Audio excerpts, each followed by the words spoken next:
Today in capitalist America, millions of Americans work hourly wages that fuel our economy, but cannot financially make ends meet for themselves. The working class sells us products, prepares our food, watches our children, but cannot pay the rent because of the system. Today, I will be proving why the federal minimum wage should be increased. If people are working, they should be able to support themselves. Thus, if the minimum wage is raised high enough, every employed individual could live a fiscally substantial lifestyle. Minimum wage should be increased because in many areas it is not enough to make a living. The government would spend less on public welfare and it decreases the homeless population. First and foremost, working full-time on minimum wage is not enough to support oneself. According to the Keenan Institute of Private Enterprise, the living wage in the United States in 2019 was $68,808 per year before taxes for a family of 4, 2 working adults, and 2 children. To reach this combined annual income, each adult would have to work 75 hours per week, essentially 2 full-time jobs, if employed at the current federal minimum wage. A single mother with 2 children earning the federal minimum wage would need to work 138 hours per week, essentially 24 hours a day for 6 days. In no way is this a realistic or possible way to live. Now, according to minimumwage.procon.com, raising the minimum wage and indexing it to inflation would ensure that low-wage workers could adopt a standard of living commensurate with the current economy. It is important that inflation is considered always for minimum wage, as the value of the dollar typically depreciates over time. Moving forward, the government would spend less on public welfare if minimum wage is increased. If minimum wage were to be increased, those who are also relying on social programs and safety nets could then take better care of themselves and rely less on the government. AmericanProgress.org explains how an increase to the federal minimum wage and the elimination of sub-minimum wage for people who are working for tips and people with disabilities would have broad benefits for the economy beyond the wages of affected workers.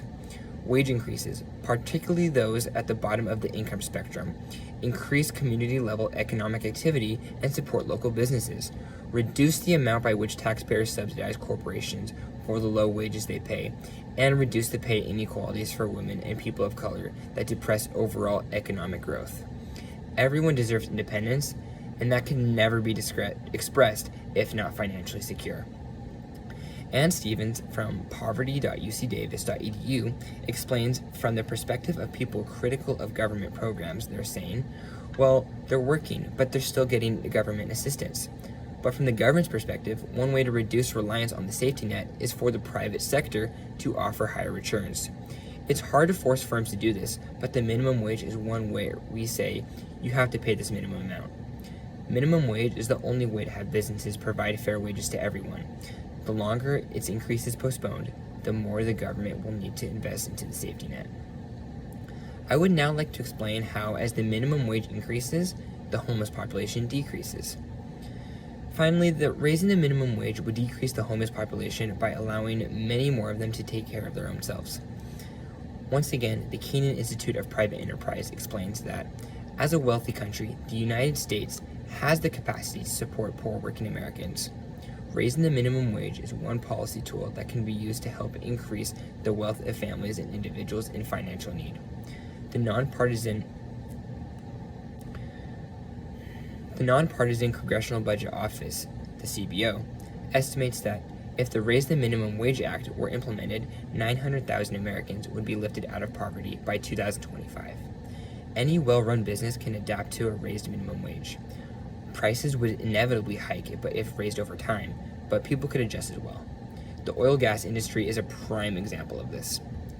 It is also estimated by EPI.org that the Raise the Wage Act would help eliminate poverty wages. Raising the minimum wage to $15 in 2025 would lift up to 3.7 million, including an estimated 1.3 million children, out of poverty. While these numbers from the two websites are both very different, it brings immense positive change either way. America needs to raise the minimum wage so that its hardworking citizens could support themselves independently. As it stands, the minimum wage is far too low to make a living, and raising it would help with the homeless crisis. America will always be the land of opportunity, but it's not a fair system, and that is not right. If change doesn't happen now, then we as a country will fall apart behind the rest of the world.